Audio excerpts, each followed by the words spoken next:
This is the show that has hosted everyone from Sugar Ray Leonard to Keith One-Time Thurman. This is Tough Talk Tonight, brought to you by Heavy Bag Boxing. All right, it's Tuesday, so you know what it is. It's time for Tough Talk. How's it going, guys?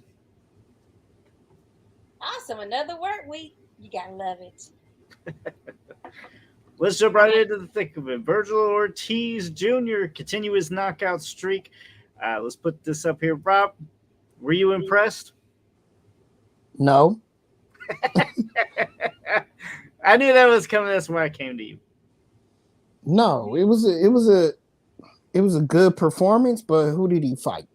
No, that's all I want to say at this point. I can't take nothing away from it. It was a very good performance by him. It was very good performance. It really was. But I'm sick of seeing these. But his opposition didn't look like he was ready for him. Period. He didn't look like he was ready for him at all. I think it's time for them to get him in with some more heavier competition. It doesn't even have to be the big, great names in the division, but he needs some heavier competition than this because obviously he's able to walk through these guys with no issue. Yeah, I mean, it didn't really seem like Vergil was having any issues, but he did continue his knockout streak. That's got to count for something, Sakura. Absolutely. And I mean, we have to remember that Vergil is coming off a longer than normal layoff for him, due to some health issues. So, I was expecting him to get this opponent out sooner. But nevertheless, ninth, I mean, for this guy not to have been ready for him, he sure hung in there long enough of time. So, I mean, that goes to show that, even when these type of opponents come up and we're not expecting them to win, they still can cause difficulties. And that's exactly what someone of Vergil Ortiz Jr.'s level and career status should be doing.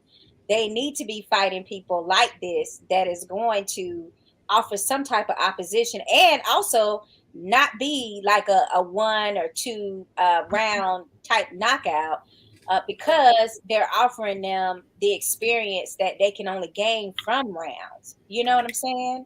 So I feel like while we all might have expected Vergil to win, we didn't know how, and we didn't know that it would take the 9 rounds.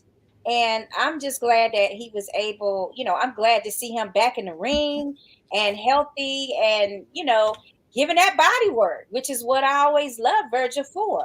I mean, he's vicious in there. And as long as I see that out of him as a boxer, then I know he's still got it.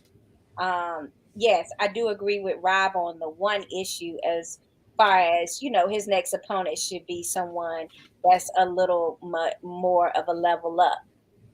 And other than that, I feel like it was okay for a return back to the ring, after a health scare. But let me ask this, though, going back to what Lucas said and what me and you were saying, Shakur, with the KO streak and everything. What about the Berlanga effect? Okay. You keep putting opponents in there where you keep knocking them out and you think you're going to knock out everybody. What's going to happen when he does get tested? Because this was the 9th round. What happens when we get into the 10th, 11th, the 12th round even? What happens if it goes to a decision? Well, I mean, I don't think he would have lost the decision either. But he didn't have to see that, so we don't know. And this is definitely not. I don't think he had the opponent, right? I don't think he had the opponent, Lucas. So that's what my question is. If he had the opponent that we definitely all know will possibly take him 12 rounds and compete, what's going to happen? I mean, he gets a decision. I mean, it happens sometimes. I mean, I guess he's saying that will he be able to adapt to an opponent that's tougher than what he's been seeing? Is that what you're asking, Rob? Exactly. Exactly. Lucas is assuming he's going to win a decision based on this last fight. Again, I don't think this last guy could have lasted 12 rounds with him. I don't think he should. And I think Ortiz should have got him out quicker. but because of the rust, because of the layoff, he didn't. It was impressive performance for that. But what happens when he faces an opponent that we know can compete and go 12 rounds? If he competes, that means this opponent has a shot at winning a decision, Lucas. For sure. Everybody's got a shot, but I mean, Vergil Ortiz still blocks beautifully. I don't think he has to rely completely on the power. There's nothing wrong with a decision, and I do think he's able to make the adaptations, but I get what you're saying. We haven't really been able to see much of it. Um, will we? I don't know. I mean, that all depends. I think he's unfortunately going to be put into an issue here because I don't know if he has a lot of immediate decent opposition that's going to be able to face him. I mean, but Lucas, the division is really deep. I mean, The division is deep. The division is deep. His stable is not. His stable is not, but they don't have a reputation of not being able to work with other promoters. So I just feel like, hopefully Beyonce is okay back there. Yeah. Poor dog. But I'm just hoping that they can put together the correct opponent for a move up. That's not to the point where it's like, overwhelming the kid or offering him some skills that he's not yet versed in. But there again, we don't even know. I don't even know what I'm saying because, we really don't know what level of skill Vergil Ortiz is capable of handling because we're seeing him against lesser opposition. You know what I'm saying? So we really can't even say for sure if these are not skills that he already possessed. So I feel like the division is deep enough that we can get, like there's a whole A side tier, but then on the back side, there's a B side tier of the welterweights. And some of them could offer him a lot of challenge. So I think that's what they should be looking at, trying to, put together. And hopefully they won't run into any issues with, promoters not wanting to work together. Also, I just wanted to say that a lot of time promoters do have that issue of where they want to have a stiffer opposition, but they run into roadblocks from other, boxing matches that are going on at the same time, or the timing is off because someone's already been promised for a different card. So I mean, some of it is just logistics as far as Vergil is off schedule a little bit with his regular cycle of fights. So we'll have to see how they're able to work with him over at the Golden Boy camp. If not, we're gonna see another boxer that will be exiting that promoter if he's unable to secure him the type of fights that I'm sure that Team Ortiz wants. And you would think he's been climbing up the rankings. I mean, maybe we'll be able to see a mandatory challenger at this point. I mean, yeah, for sure. Maybe he will be, thrust into the title contention. But if not, put on your promotion hat. Who would you like to see him fight? You know what? I would like it to be Ortiz versus Ortiz, maybe. Bring back one of the OGs at this point. He'll be like an OG, and Victor Ortiz. But he's a welterweight that offers trouble from time to time for his opponents. So don't you think that'd be a little bit of a step backward, though? I mean, I really don't know because I haven't seen him fight in a minute, even though he had something scheduled recently. And it just wasn't televised, so we didn't get to see that because it was more like a warm-up type bout. But I mean, he's a name. Who wouldn't want to have Vergil Ortiz, who fought Mayweather, on their record? Like it's a name, and it's someone that could get his fans looking at Vergil Ortiz. For marketing purposes, I think it also kind of works well, and it'll just be a different look. Someone that's Ortiz is Victor Ortiz is a type that he could be right there for him, and he's not the type that gets knocked out. I don't remember him getting completely knocked out in his career. Not down yet, but I mean, I'm just saying he offers something with his durability too. Plus, he used to have power. I'm assuming he still has some power. So, we could test Vergil's chin a little bit too. And that just depends on what kind of shape the two or Victor Ortiz is in. But that's just one name. And, that's just my example of like how you're choosing somebody from the lesser side of the division, as opposed to the prize fighters, the top 5 of the division. I mean, I know everybody wants to talk about him and Boots fighting each other. I mean, everybody wants that. I want that. Either one of them should do that yet. I feel like that's something that should be, bubbled up and put in the pot to cook a little bit longer. And also, I feel like, other people should be fighting them at this point so that we can have down the line a mega fight with these two, stars. But my only issue is I don't think it would be at welterweight. I don't think that either one of these guys is going to be able to stay at welterweight, for an extended period of time. They're both big for the division. So if anything, I'm thinking that they probably might meet up when they get to junior welterweight at least, at minimum. I don't see it happening at welterweight. Why not both? We can do it at both. In fact, make it, an elimination match of some kind, WBA, WBO. I don't give a shit, but any title, whoever wins gets the winner of, a fight that is coming up here that I also wanted to touch on.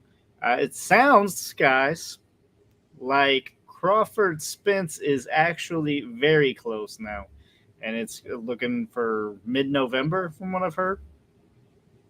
Yes, I'm hearing the same thing, between 2 weekends before Thanksgiving. I'm just like, I'm tired of hearing about the almost dones. Like, give me the confirmation already. It's like almost ready, almost done. Oh, it's like being hungry and the food is taking forever. And you keep asking like, hey, is it done yet? Is it done yet? Like, is this through cooking? Can we get a date? I need a confirmation. I'm sick of this. Like, I heard that this fight is, at the end of getting confirmed. I'm like, no. But if I'm taking it seriously and this is something that's really happening, boy, we sure took a turn from last week when Espinoza was saying that there were several, 3 roadblocks, like that was, sticking points for both of them. And, he didn't know how he was going to be able to bridge the gap quickly, but that he was confident that he was still going to make it work. But I'm like, my God, the way that, Espinoza was talking, I'm like, this is a fight. This must be a fight we're going to see next year. Because how could it be this year if you're having that many issues? Mm-hmm. So I don't know how within a week, like, we're down to like, okay, we're almost going to sign. But you was almost going to sign 3 weeks ago. So that's why I'm like, I'm sick of this shit. Tell me the date. I got to know. From what I've heard, and again, these are just rumors, but it sounds like Spence actually gave up a little bit more money and kind of released the reins. I know he was stuck, like, you ain't getting anything over 30 split, and I think he's let up a little bit more. So I don't know how true that is, but maybe it did go full 50-50, but I doubt that. Yeah, I totally doubt that too. But like, yeah, it was totally like, if that was the percentages that he was hoping for, like, I'm glad Bud stuck to his guns and wanted a little bit more than that. And it's justified because you don't have a fight without either one of these guys. Yeah, I mean, I'm thinking it's got to be either one of two things, right? So Spence either, gave him a little bit more money that kind of opened the barrier, or one of them was just like, whatever, I just want the fight, do whatever, and it's good sometimes for fights to happen that way. But And if it's true, shout out to Spence for looking at the greater picture and right. giving the fans what we want. If that's the case, if it's really true, then I'm like, amen. Go ahead with it. I'm loving it, Spence. You the truth. You know. So I really haven't had a chance to look over this very much yet, but Chris Eubanks and Junior and Conor Benn are set to collide. The whole family feud's going to boil over. Now, this is two different weight classes. Do we know what they're fighting at? Yeah, the catch The weight catch- is supposed to be 154.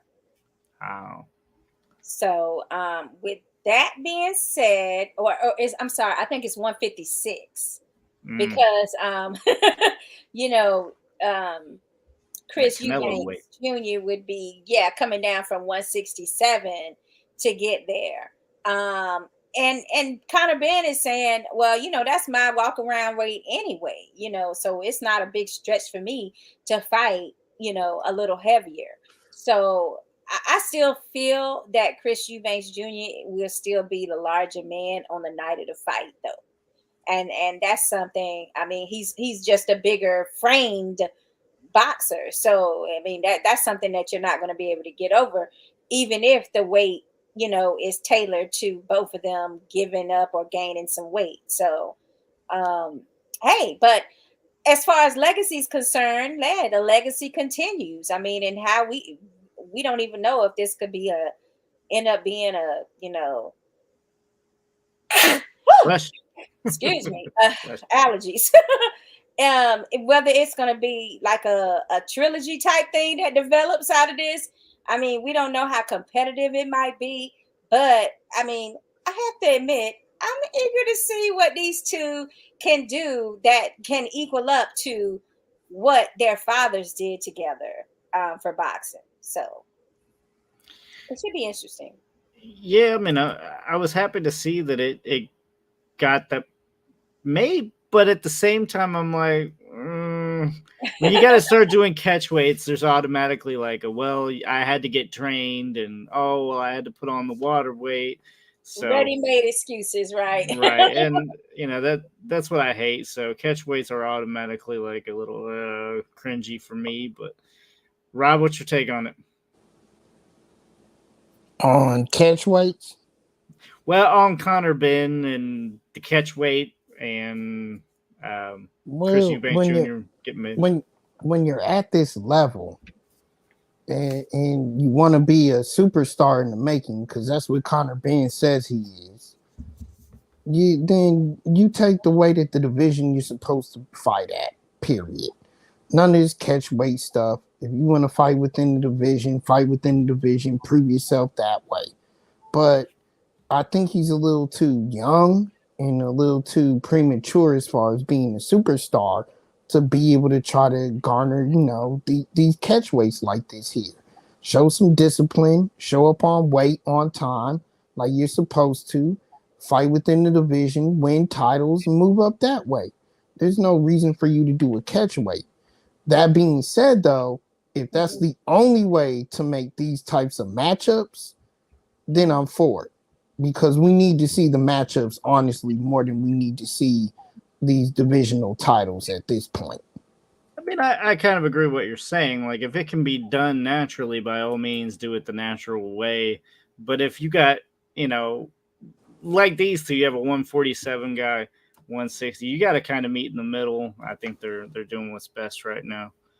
But yeah, and Benn and Eubanks Jr., that's going to be a huge fight in the UK, no doubt about it. And, there's lots of money to be made. So if the only way it can happen is through this catch weight, I say they can go for it as long as both of them actually approve of what that catch weight is, which it seems like they have. I mean, now we got a legacy type fight going on between them. Big time British boxing. yeah, that's for sure. This weekend we got Teofimo and Xander Zayas both in action on ESPN. But again, we talk about opposition. Well, there's Teofimo's. something to talk about. Yeah, there's something to talk about with Teo because he's moving up in weight, right? Is Oh this one at yes, one? yes. He's Yeah. moving to 140. This will be his first fight at 140.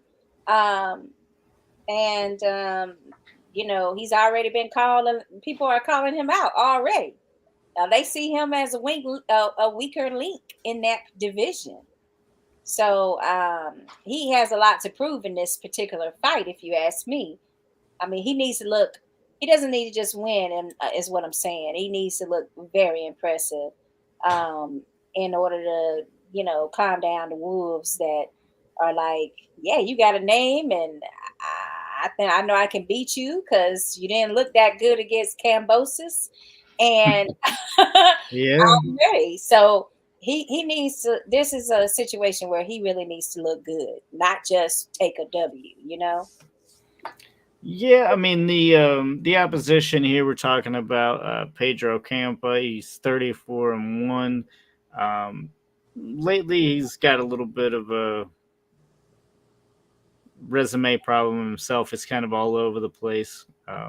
His last win was some Carlos Sanchez Valdez, which is 22-0, and then you have him facing somebody who's only 5-0. So that 39-1's a little suspect, but regardless, it's a step up, so that already makes it interesting. To me, it's kind of like the Danny Garcia fight that we just saw. He's moving up in weight. How's he going to be able to handle it?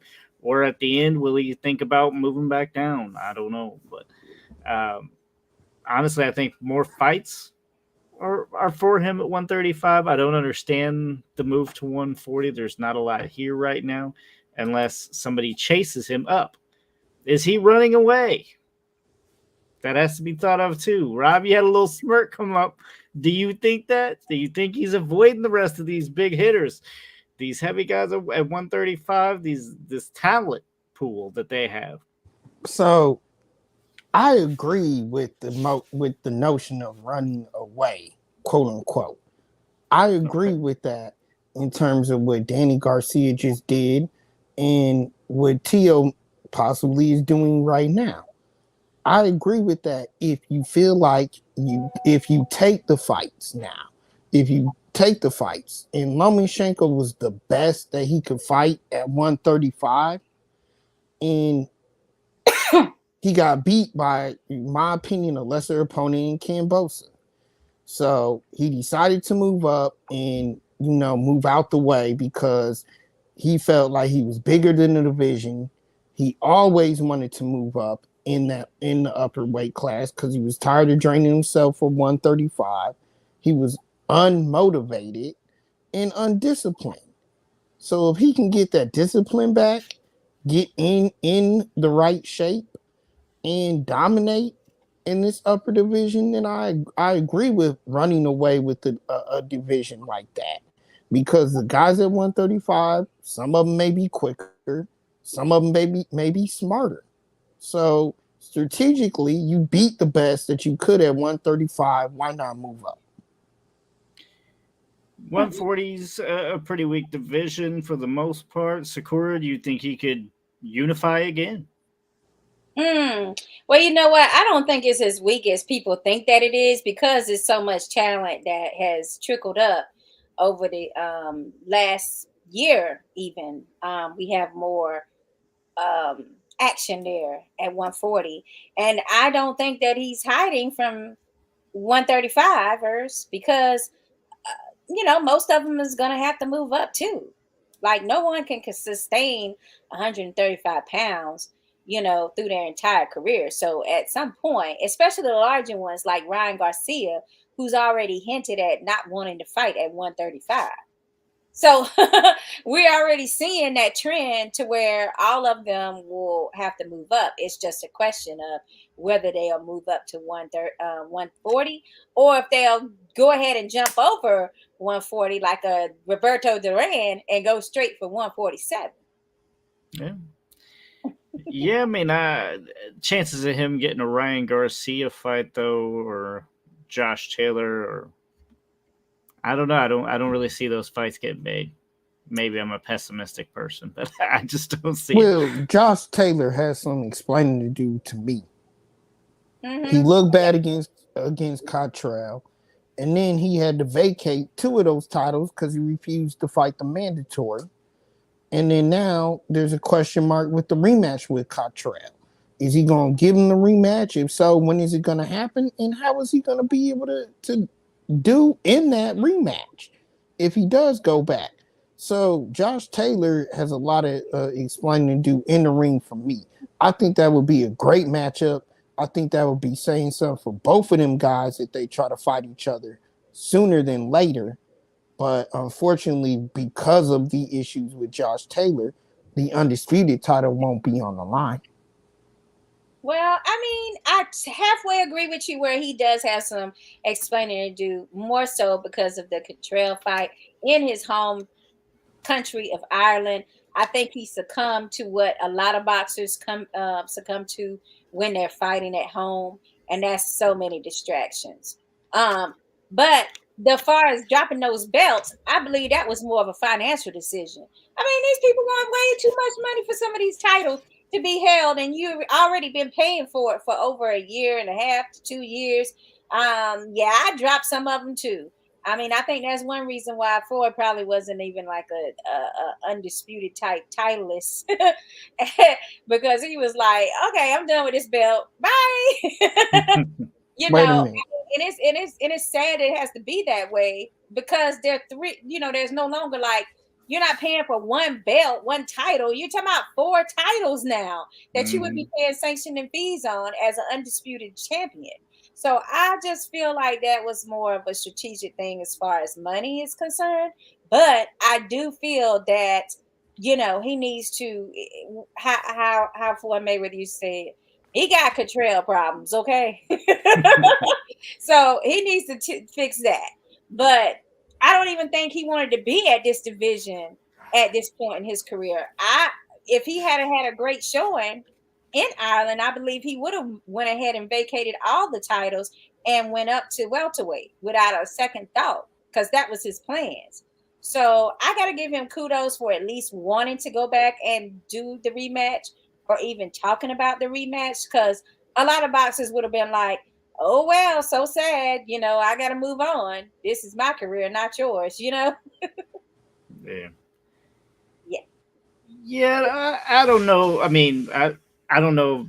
For Josh Taylor, it might be the money, but for Floyd to not go after him, it definitely wasn't about the money. He don't be making what Josh Taylor makes. That it's scratch compared to what Well, Floyd would be towards the end of making. his career, but once again, everybody loves to not talk about Pretty Boy Floyd versus Money Made. So, I in mean, by the you end gave of his career, he didn't have to pay for any of them bills. It was like it was like, hey, we need you to take this bill. This is great advertising. This is great marketing. But before that, it was like I'm sure, like everybody else, it's just like, wow, okay, that's how much I'm supposed to pay. Mm-hmm. After everybody's done 8 out for you, everybody's got their hands in the kitty when it comes to these boxers. If you haven't seen it before, Kelly Pavlik has a great breakdown on what you think a purse, how much of a purse you really actually get, and Right. it's staggering and shocking when you hear like all the people that got percentages plus Uncle Sam and what he actually took home, like. So I just feel like, hey, anytime you can cut somebody out. I hear you. I hear you. I, Rob, you sound like you were getting ready to say something a minute ago too. no, Shakur actually leads me into a possible rapid fire topic right there. I kind of like her observation right there. You gave me something for rapid fire to talk about. What can we get rid of? You mean? No, actually, Oh, earlier on in your segment, what you were talking about in terms of being undisputed and relinquishing some of those titles right after. yeah. Okay. But another good one would be, who would you rather get rid of? Like if you had to get rid of somebody out of your team that was, taking 10% and 15% or whatever, who would you choose?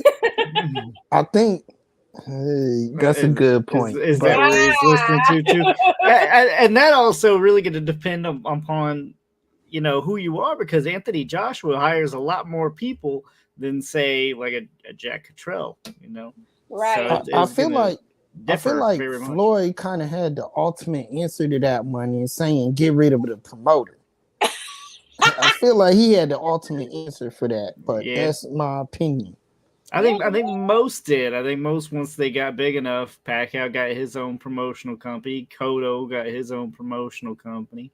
Bronner even got his own promotional company. People like automatically, I can just cut this one out, you know what I mean, and get at least more piece of the pie. Not only that, then he started promoting some of his other fighters, and we all know how Mayweather went with it all. But yeah, it's like I'm gonna go with this formula, but I'm sure there's some other formulas too. If somebody really was irking you or really didn't deserve to be on the payroll, you could be like, hey, I think you're fired today, dude. But a little off topic. So switching back around, we got Teofimo and Xander Zayas on ESPN, but it does seem like tune-up fights, no? Right? I mean, it's good to check them out. We want to see more. Yeah. But it's more of a step-up fight. But, yeah, I mean, it's step up in weight. But other than that, we're just seeing basically how T.O. is going to look at the new weight. That's really what little interest there is there, right? Well, like I said, he better look impressive.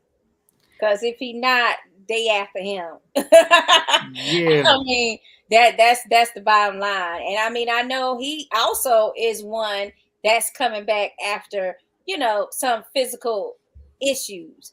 And there's always no excuses. Like, I feel like he shouldn't have fought that night, but we can feel that way. But then again, when you do look at all those reschedules and cancellations and this and that and everything that happened with him in that Cambosis camp, oh my God, like, I don't think I would have wanted to cancel either. Like, I was just like, I just want to get this out of my head, right? Because it's not just a physical thing when you're training for somebody. It's they're in there. Mm-hmm. You're constantly thinking about your opponent. So I'm pretty sure he was sick of thinking about George Cambosis, So I would have been like, yeah, I got to get this over with.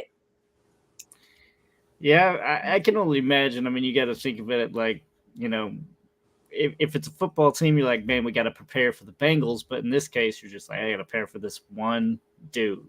Mm-hmm. Yeah. And I'm sick of thinking about his name. I'm sick of hearing about it. I just want to fight him and get it over with. Like, literally, that has to be the most rescheduled and canceled and moved location fights ever. Like, that's going in history. It has to be. Something we were kind of talking about off air, I did want to kind of get everybody's opinion on as well, but Mike Tyson has a Hulu, not documentary, but I guess like a dramatization. Actually, hold on, Lucas. You gotta correct that. It is movie about Mike Tyson. It is not Mike Tyson's. That's the issue, apparently. It is not Mike Tyson's series. Look, did y'all see the trailer? No, I actually did not watch it. All of y'all the trailer. And I saw it because you sent it to me. Oh, wait, no, yeah, I have seen it. Now, hold on. Is Jamie Foxx in this one, or is that a different project? That's a different one. That's actually Mike's, right? That's actually Mike's. However, the actor that they have in this Hulu series is a motion picture nominated actor. Not win, but he was nominated for the movie Moonlight. I don't think any of y'all seen that movie, but it was off the cuffs movie that made big headlines back when it came out because it did win the actual motion picture award for best movie. So the guy that they have portraying Mike is a hell of an actor. The trailer shows you that, and he really taps into the Mike Tyson that we know. That being said, yes, I understand Mike's issue and his frustration that he did not authorize that. But y'all can correct me if I'm wrong. I'm not 100% sure, but I thought he never authorized the HBO Tyson movie that came out back in the day that we all saw. Yeah, I don't think so either, but Exactly. but that was back when he was getting ripped off. He hasn't gotten paid Yeah, off right. his name and story. Is what That- you're saying. So Makes sense why the they would story do that. that they're portraying on Hulu, here's the thing. This is what I want to put out for everybody. You should watch the series. You should watch it because the story that they're portraying is not authorized, but it's how we know Mike, and it's a high level of acting. It's a high level of acting, producing, movie making, to where we actually see what we seen in the headlines, what we seen in the ring. Hold on, Lucas. Let me finish. What we see in the headlines, what we seen in the ring, what we seen off, what we heard about, not seen, what we heard about off camera. It dramatizes all of that in a hell of a way. It's not the true story. I understand that. But these people do have a right to tell a story that we all were privy to. And if they tell it and act it out in a way that I visioned it, I think it's great TV. That's my opinion. I'm down for the movie, for the series, or whatever this is. Isn't it like a 6-part mini series or something? I'm down for that. If they use Tyson as a consultant, I get that not everything's going to be true, and I'm okay with that too. You see movies all the time that say based on a true story, and I'm okay with that. But how are you going to be based on a true story? Then the person that you based it on isn't even like a consultant or even involved in the movie at all. Sakura, before you chime in, because I know you want to, let me rebuttal. Like, I didn't even have a chance yet. let me rebuttal his now. question. You know what I was going to say. Let me rebuttal his question. What you were saying, Lucas, is the point. How are you going to? We know the story. We know it. We know the story that they're going to tell. We've seen it. We've seen it in the papers. We've seen it in the news. You followed the man's career. I followed his career. Shakur followed his career. Yes, they are not going to be able to tell us nothing that we don't know. Okay? They're not going to be able to tell us nothing that we don't know because they don't have them on. But damn it, I would love to see what I saw. Bless you. I would love to see what I lived through. We all lived through that era. We all lived through that iconic moment. And we at least we have the decency and worthiness to see it, whether it comes from him or not. Rob, I gotta disagree because I think there's still some more detail that Mike Tyson would have. I think a mini series with Mike Tyson like narrating his own life story and then the acting on top of it would have set it over the top. There's a problem because you with would have that. been able to say like, this is when Teddy tried to shoot me, and they would have had that whole scene. And then even had Atlas involved, and Atlas be like, "Yeah, I tried to shoot his ass." Lucas, why we need that? We already know that happened. We know that happened, but we did not see the dramatization of that happening. Is what we I'm are saying. About to. So, but why do we need him to validate it? We already know the story. But we never heard the story from him directly. We're not from Tyson. We don't have from to. Atlas, not from them two together. We know the story. Why do we have to hear from him? The reason why, and Shakur, now you can chime in. I love it. But the reason why... I like his permission he's giving me. Right? What was that about? The reason why we can't get his opinion on it in his take is because he wants too much. Mike Tyson is a bad negotiator. Always has been. He doesn't like working with people. Granted, his weed company is How off do you know that? blazing start. Like literally, you going off the words of people that want to basically have his story for free. Sakura, it's other things. What happened to his promotional company? Answer me that. What happened to his goddamn promotional company? It really wasn't his company. They went bankrupt. But that wasn't his company. That they were just why? It was his company. It wasn't his company because he wouldn't negotiate with them. What happened with the he was supposed to have negotiations to have his own. to have his own boxing league. What happened to that? I think Tyson's. Say something. I want to hear what Javi's. What? Oh, now where he's you gone. go, Javi? I said his name. No, Rob, I think he is bad at negotiating, but I also think he kind of wants paid. He doesn't really want to do anything. Like he had the Tyson promotions, if you remember, for a while. That's what I said. Yeah, and I think he doesn't really want to work it. He just giving him money to get the name. And Roy Jones really isn't too much different. I mean, Roy Jones has his promotion. I think he really is not much to do with it either. It's just the name. You know what? I heard this recently. That is very true. But if you say my name, especially the movie or on Hulu, I want paid for that shit, okay? I heard this recently out of Mike Tyson's mouth. He's never made it. Literally, I heard it from him. He's never made a single deal in his life that he didn't get screwed on.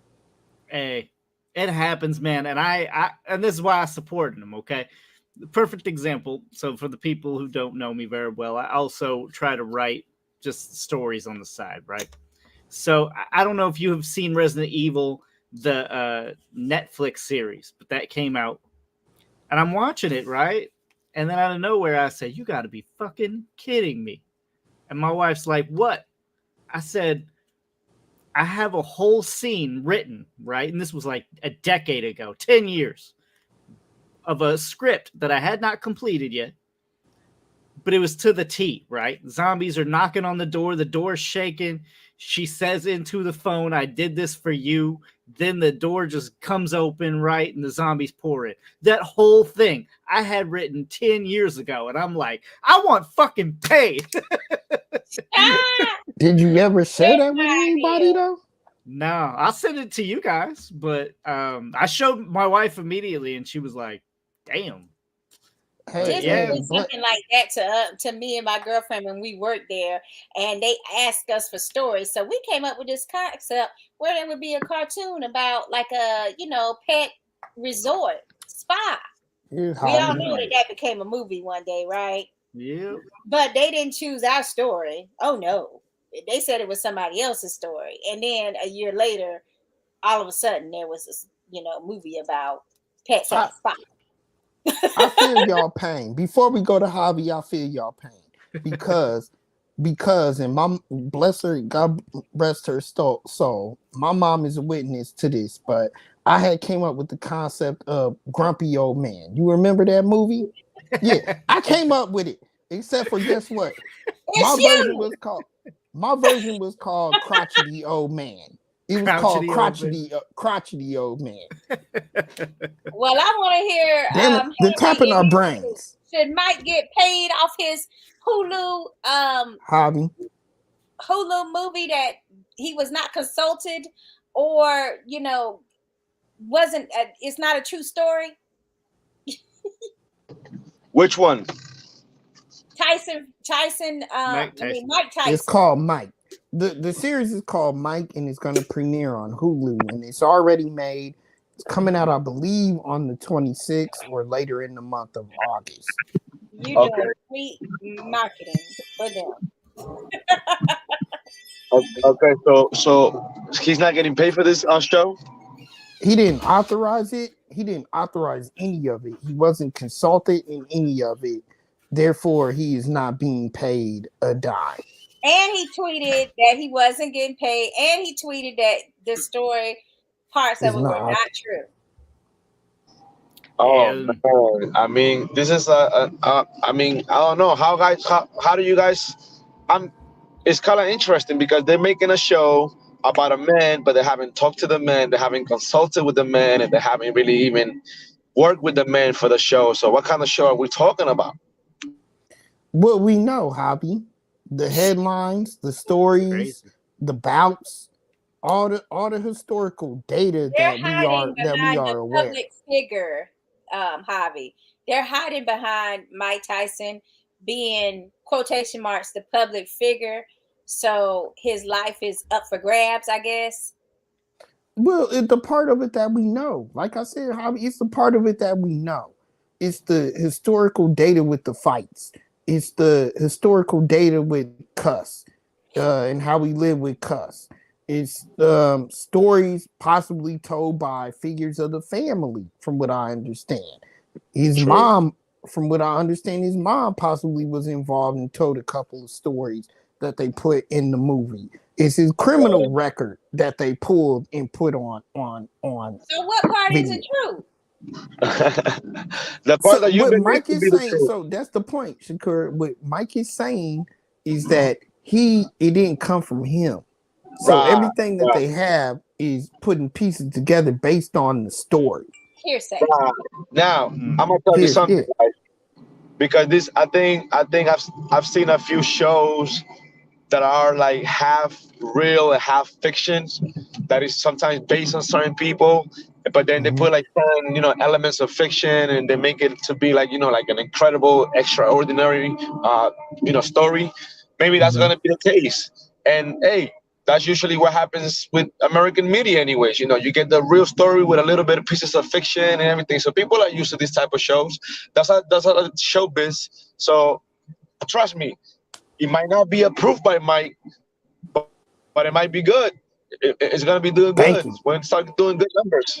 So you would Thank watch you. it, even though Mike says basically don't watch it. I personally don't watch TV, so I probably wouldn't watch it.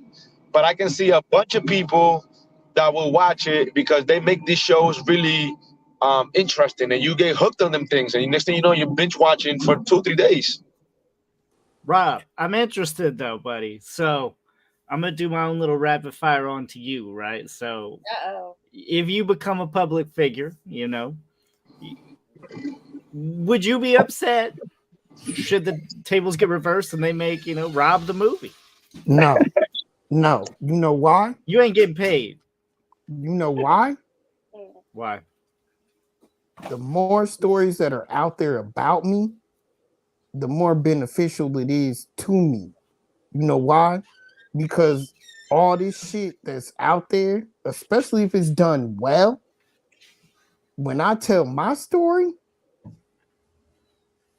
all these other stories will get played and airfare and win awards and make a bunch of money. But guess what? When I tell my story, that just makes my story a whole hell of a lot more marketable and a whole hell of a lot more money. Because I'm gonna be able to tell you Maybe, or something. maybe No, it everybody's will. already seen a version of it, and you have less people that actually watch it when you come out with your own personal movie, which is what's happening. It Being does that seem he like has they tried to undercut it. Yeah, like Sakura's saying, it does seem like they tried to slip that in. But I mean, I feel what you're saying, Rob, because right now you're saying all publicity for you would be good. So if they made a movie about you, it can only help you, right? But if Mike Tyson's already seen that plateau, is there really? I mean, yes, it can go up, but he can also come crashing back down if they, run his name into the dirt. But I mean, I guess he does have uh, repercussions that he can put on him. He can sue him and stuff like that. But that may be where it comes to. But Rob, we're trying to keep it to an hour tonight. Let's go ahead and go over to some of your rapid fire. I know you said you had some. No, I mean one interesting topic that Shakura touched on, and this is an interesting topic, but I want to know y'all's opinion on it. What is it worth, or what is the value of someone going to be undisputed, meaning winning all of the titles, and then vacated? Is it worthy enough to you, in your opinion, for them to just win all the titles? Or should they actually hold all titles and defend them? Look, I'm going to have to lead this one off. Sorry, guys. But I would say to defend them makes you so much more badass. One, everybody's coming for a title. When there's 4, you can spread it out a little bit. You can pick a title and choose it. Canelo, go up. Oh, I'm going to fight you. Okay, I'm going to get an easy title grab and leave, right? There's even weak divisions. Terrence Crawford, no offense, you're a great fighter, but that 140 division that he cleaned out was not the hardest to do. So after he got those belts, he didn't stay at 140. Now, if he was able to stay at 140, he would have ran into some other issues and some other really, really good fights that we would have seen. If you can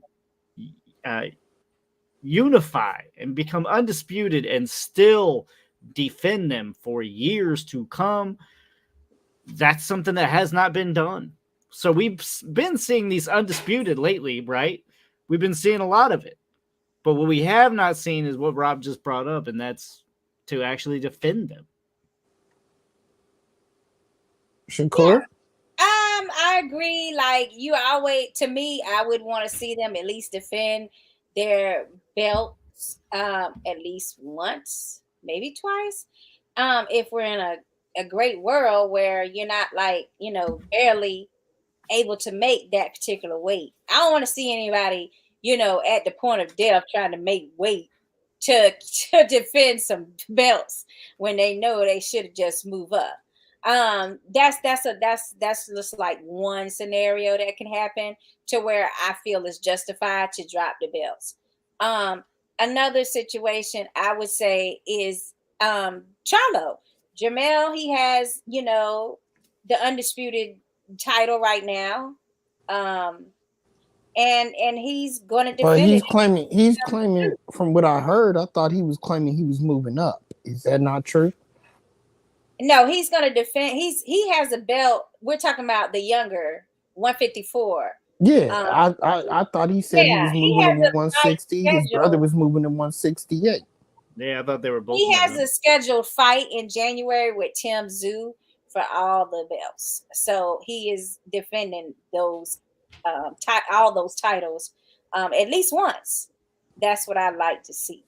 But let's just say that you can't, you did say you were moving up like Jamel did.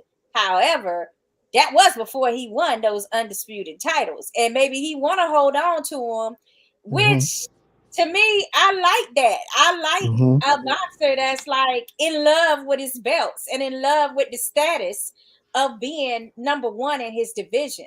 Like, I like that lure, and I like the fact that someone is proud of those titles. And I think he's one of those that is really enjoying being an undisputed champion at 154.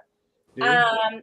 Whereas you have somebody like Tio that was from the beginning saying, "Oh, I need to move up. I need to move up." Like the whole time. Right after he won the titles. Yeah, he's like, I'm moving up, and you're not getting a rematch. Like, it was like a double. Yeah, they were questioning stuff, For sure. Well, to me, there's nothing more badass than being like, I got all of them. Y'all come get them. You know what I mean? Like, that's right. That's like badass. Warrior, like, right? Yeah. Y'all have to fight me for this shit. You have to kill me. Go ahead. I personally agree with you on the fact that I think it was Lucas said. Yeah, I feel like it's definitely more badass when you become undisputed and you claim all the titles and then you hold on to them a little bit, because sometimes it's a good thing when you make it and you're at a certain level, but then to stay at that level and do it over and over and over and over again, that's when you, for me, it's like you're a great one. Because I'm not saying that everybody can make it to the top level, but I'm saying there's a nice bunch that make it to the next level, to that level, world champions and all of that. But undisputed and holding those belts for matches to come, years to come, months to come, opponents to come, for a long time, that push you the next level, because you already took yourself to the next level and then you had to maintain at the level. Many guys make it to that level and then boop, either they drop it to look something easier, or somebody better, more hungry gets it. The old tale of the young lion beating the old lion. But I feel like we all see few people, like, I think one of the reasons that made Hagler. And I was gonna say that. Yeah, he was with a bunch of dogs, man. He nothing but killers. And guess what? He was running the show. He held on to his titles for the longest. My man Bernard Hopkins too. He held them to them titles for a few years, solid. Klitschko. Yeah, Klitschko could be. It could be a debate where he had like kind of mediocre competition, but he also held on to the titles for I don't know how long. You know what I'm saying? And those are the people that to me is like they are good fighters, great fighters. You know, that makes a difference. But nowadays, I feel like with the whole I don't know how many we got belts for like, hey, you brush your teeth belt. Let's give you a belt because you brush your teeth before the match. You know, so with all these belts that we have nowadays, it's like I feel like a lot of these guys just get these things just to like be able to put that on the record, saying that they accomplished it, which is not easy walk in the park either. It's a big thing to accomplish it. But I don't feel like nowadays it holds the value that it used to have when like when you was only a few solid belts and you actually had to work your way to the belt, not get it through the mail or not get it because the opponent dropped and then you're with a company of the guy that dropped the belt. So since you belong to the same boxing promoter, well, you get the belts and stuff like that. Or if you fight for the belt and then you start fighting for the belt 4 or 5 times, even loss after loss, just because you're promoting a certain person.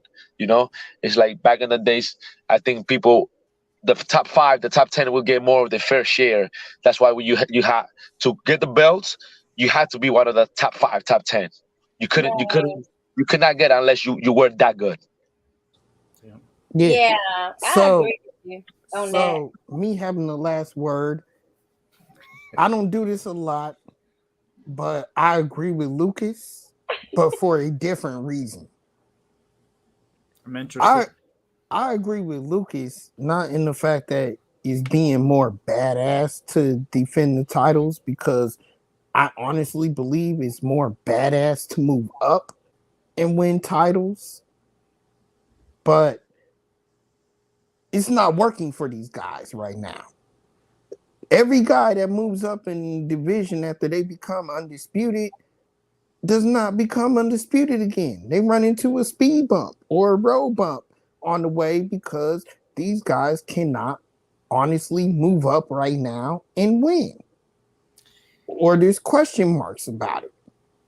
Yes, why you know is I'm that? right. Why is that though? That's the I'm question. right. Why is that? Miguel Cotto moved up from 147, and if you ask me, he was never the same. Never the same fighter. I think people don't want to say it's actually time for quits when it's time to quit. Okay. I think at 154 and at 160, especially, he was just fighting names that were ready to get pushed over, like Sergio Martinez, right? I mean, the big bad wolf could have blew him over that night. But Go then ahead, he right? fought Canelo. These are all money fights that we're mentioning. Right, but he lost all those fights, and then he lost to Ali, right? And I know you guys know I love James Kirkland, but I still honestly think if that fight did not fall through, I think James Kirkland knocks him out. I do. I do not think he was made for 154 and at 160. Now, listen, this is the same thing that you're talking about, though, because these guys get these belts, right? They don't want to sit there and defend them against these monsters, so they try to go to another division, maybe another division that doesn't have as many names, or at least one that they can, pick and choose. I don't think that's entirely true. They already got their, name now. I don't think it's entirely true. I think people Which part? sometimes chase names. And I think if they feel that there's bigger names after becoming undisputed at the higher weight class, they move up to chase that name. Then they fight them, and guess what? They lose. That's the way I feel. But that's what usually happens 9 out of 10 times. I mean, it doesn't always happen, but it's a big deal for you to be able to pull all those titles together now. Like, it was hard enough when it was 3. So Shakur, I love titles. You. Now you got 4 with different promoters and different people. You're trying to pull all of those, together to get an undisputed title. So you may fall short if you're in a division that's highly competitive. I mean, because as soon as you're about to fight this particular boxer, you make a great argument. Else, that's beating them. That's why I really love the 154 division undisputed title, because you did have to, you saw those belts transfer many times because they were all fighting each other, and it was constantly movement in that division. So when you got all 4 of the titles, you knew that, yeah, this is really and actually the true number 1 of that division. You don't have that in a lot of those divisions. So, I mean, and you may not get your hands on but 2 of them. It don't mean that you're not the best, but the whole politics of things didn't work out for the other 2 belts to be in your possession for, either vacant or whether you need to fight somebody that's, in another circular camp. You're not going to be able to put them together. Yeah. Hobby, I love the point she makes, Hobby. But my issue with it is in fact that, right, I always have an issue, but my issue with it, I love the point that you're making. Thank you. You always got an issue with what I say specifically. No, me too. I'm saying I love the point that you're making, the points that you make. I love those points to a T. My issue with it is when you stay at your division, there are guys that can move up or down to face you. There are guys at that level when you're undisputed that can and will move up or down to face you. Why do you need to risk and jeopardize your career to go up and face these names that you don't know you can beat? Now, my case in point, hold on, Lucas. My case in point is Canelo. Because Canelo went up to 175 and he just what? We all say it together in unison. He lost. Right? This is a man that everybody says, other than Mayweather, can't nobody beat him. He moved up to 175 and lost. There is a cap. There is a cap on that. Right. When was the last time Mayweather moved up two divisions and went for the head honcho at that division? I don't think Mayweather did that. And I'm not saying that he played it safe, but I'm not saying that he didn't. You know what I'm saying? So I feel like I'm gonna tell you something. I'm not a fan of Canelo's yet, not really a Canelo hater, but I give Canelo more respect for that loss to Bivol than his first win against Triple G, than his win against Lara. I give Canelo more respect for that move against Bivol than those little, gifts that he got. And that's just me. I'm glad you said that, Hobby. I don't. You know why I don't respect? Lucas, look up. Lucas, you gonna want to hear this. You know why I don't respect that, Hobby? He's gonna want to hear this. I don't know if I do. You know why I don't respect that, Hobby? Because if you the man, you damn sure better well figure it out to win the goddamn fight. Period. Hold on, Lucas. That's why I don't respect that. That's why I don't respect that. Don't talk big shit if you can't. Every one of these occasions is due to that. When it's not, there's so many factors that go into that decision. Shakura, like that's the only Shakura that you're just running up to the next decision. Don't do that to me. Don't do that. No, hold on, Lucas. Don't do that to me. What did Canelo do? He completely wrote off Bivol. Okay, but I don't even count Canelo in these scenarios because that's like a unicorn. He can do things. You all know how I felt. I didn't even think the fight would have ever happened. I didn't think he would even try to take on Bivol, so I did give him his props for trying to take on Bivol. You're giving him credit for taking the fight. You're not listening to what I'm saying. He wrote off Bivol. He said, I'm going to beat him no matter what. He said it's an easy fight. He lost. Why? He's got to be confident. I mean, but why? No, man. Why do that? Why move up and do that and you not have the skills to do that? Look, I'm gonna hold off the judgment on Bivol, but I do want to see if he's doing what we're talking about. If this man can stay at 168, right, with all of the belts. Listen, Rob. This is way harder, and here's why. Okay, if you have all 4 belts, number one, you have to take on all the mandatories, which you should have also did that already. You should have did that before. I hear what you're saying, but this is Canelo. He's going to be allowed to do kind of what he wants, but at the same that's point, why he's a poor example. Yes, and Floyd didn't do this for the same reason. It's because eventually, because they're the WBA, the WBO, the WBC, other boxers can't do, Rob. Right. One of these guys. No, he can't. Go ahead, Lucas. One of these IBF, one of the sanctioning bodies, right, is going to put mandatories out there, right?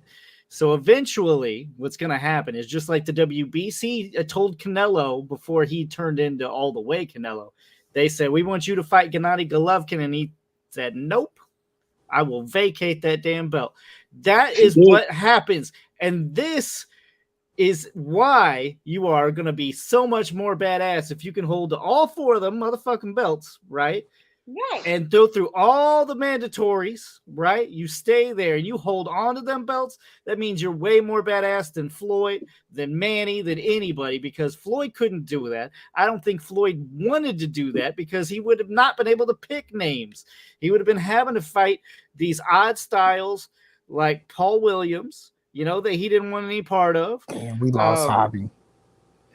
That's why you gotta let Hobby talk while he with us, because he be he's like the express man. I think Lucas, go ahead. I have a point for what you're saying. I was basically done with that. Yeah, I have a point with what you're saying though. I have no problem with Canelo holding fort in the division, being undisputed and defending the title if he would have stayed there. Okay. I have a problem or an issue with fighters that talk big stuff, say the name of the. Here's the issue I have really with what Canelo did. The fight wasn't interesting at all. It was not an interesting fight. I got more problems with that. But you act like he knew that before he did it. If he'd have known the outcome, he wouldn't have jumped up and tried to get that particular 175. No, but listen, right? He didn't even try to win. Exactly. In my mind, he didn't try to win. He didn't want to risk anything. He did not try to win. I don't think it was like that, guys. I think that we're not giving Bivol enough credit to where he shut down his normal patterns. But Shakur, then you gotta go to like we always say, like the corners always say. Then you go to Plan B. And if you don't have a plan, agree with what Rob's saying. He does not have another gear. You don't add another B side to it. I mean, I feel like we're getting off topic because I feel like Rob we're not. was saying, because you were saying that you don't like. There's always a limit. Not defending their title, and then they jump up to the next weight to lose, but when they could have just stayed at the weight they were at, like you were saying that your problem was when they don't stay and defend the unified titles, and then they go up, and then they're not able to capture that same success at that new heavier weight. Right? There are 2 reasons. Damn it! Hold on, I can't get this right. There are 2 reasons. Two reasons that I give you credit for being the best in the world. Number 1, you move up and you're successful, meaning you win. You move up in weight classes and you win. Or you stay at the division you're in, you become undisputed, and you beat everybody. Those are the only 2 classifications, as Lucas said, is being badass. And we're not we're not seeing that. We have yet to see somebody hold their own in their own division consistently, and we have yet to see because everybody wants to move up to big quote unquote bigger names, and we have yet to see anybody move up and hold their own. I guess we're not yet to see that over 130. I mean under 130, right?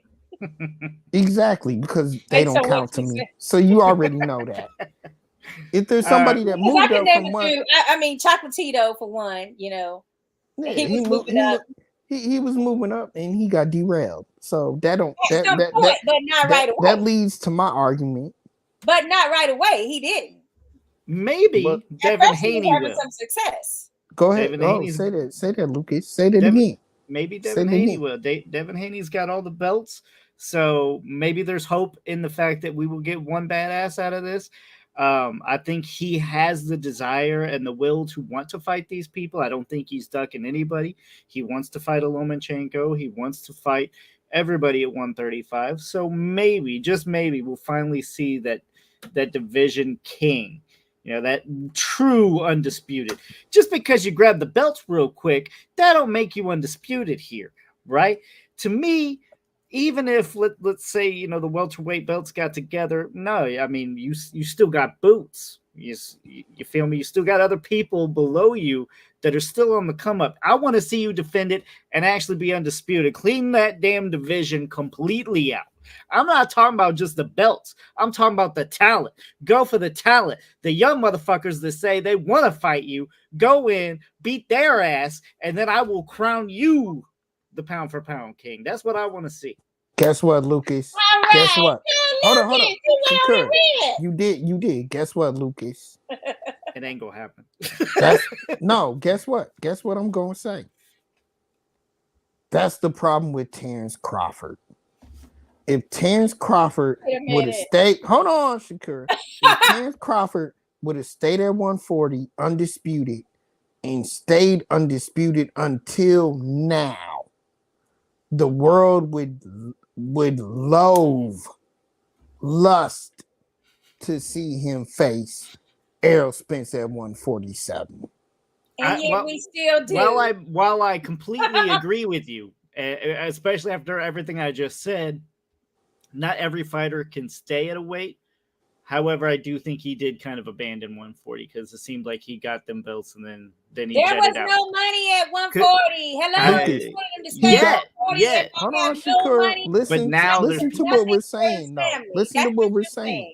No, listen to what we're saying. At that time, there was no money at 140. It doesn't matter. You make your money. You as a fighter. No, like you do. He ain't making no money at 147. He ain't fought no money. He had a nice contract. He had a better contract than he had at 140. However, if he held those titles and was undisputed, he would have garnered more money. He would have garnered no money. I don't know about that. It would have been more impressive, and I think eventually he would have drawn more people to 140. The 135ers would have been more willing to come up to fight him because he would have been able to beat everybody. The king, you know what I mean? He would have been able to beat everybody. They can say they weren't, but it seemed like they were waiting for him to leave just as much as he was like, I need to get to where some money's at. I got one last thing before we leave. I do got one last thing before we leave. Yeah, go ahead, Rob. We got the one. Sorry, I completely forgot. Breaking news right now. On ESPN, so it's official. Heavyweight boxing champ Tyson Fury, after saying he'd retire, now wants to return back to the ring. And guess what, guys? He wants to fight Derek Chisora. I can't fucking Chisora in a third bout to make it a trilogy fight. I honestly think he wants this because he doesn't want to retire. Is he bored? Like, I understand still wanting to fight. If you thought he was really retired in the first damn place. I understand still wanting to fight. Like, I got no problem with that. But why Chisora? Nobody cares. Nobody wants to see that shit. That's a tune-up fight. He's taking that for other reasons. Now, though, Lucas. I mean, everybody else is tied up. AJ is tied up with Usyk. And then you got Wilder, who you don't want to. That's a fourth fight. Nobody wants to see that right now either. Like, who is he supposed to be fighting? Like Derek Chisora or of course. Well, he already fought Dillian White. You're right. It's a stay busy. I mean, I feel bad for him. He can't fight outside of the UK right now. He cannot fight outside of the UK. Yeah, gotta be careful with who you know. But who thought he was really retired in the first damn place? That was just Rob. He says he's gonna retire after every damn fight. For anybody that doesn't know, Tyson Fury is retired after every fight. Like, come on. That's all I have. At this point, Gypsy King. That's all I have. But let me All make right. one last comment to y'all. I honestly believe there's one fighter and one fighter alone that did and could hold undisputed titles in the division, but also move up to whatever weight class he wanted to move up to and win. And I feel that that person is Andre Ward. That's all I have to say. Man, I don't even know about that. I would like to see it, but Andre Ward, I don't know. He really didn't jump weights like that. So he jumped to 175 and beat the best at that time. What is it? 2 weight classes though? I mean, come on. Let's not go there. I mean, but not only that. I mean, he's an international Hall of Famer now, so he definitely is like. That's my opinion, damn it. And that's going to be up for dispute too. I kind of want to talk about that next week. Andre Ward and his career, period. Legacy. We can do that. I got you. We can do that. Andre Ward show next week. All right. Thank you all for tuning in. Great show. Don't forget, 9 p.m. Eastern, 6 p.m. Pacific. Next Tuesday, Tough Talk. We don't pull any punches. Have a good night.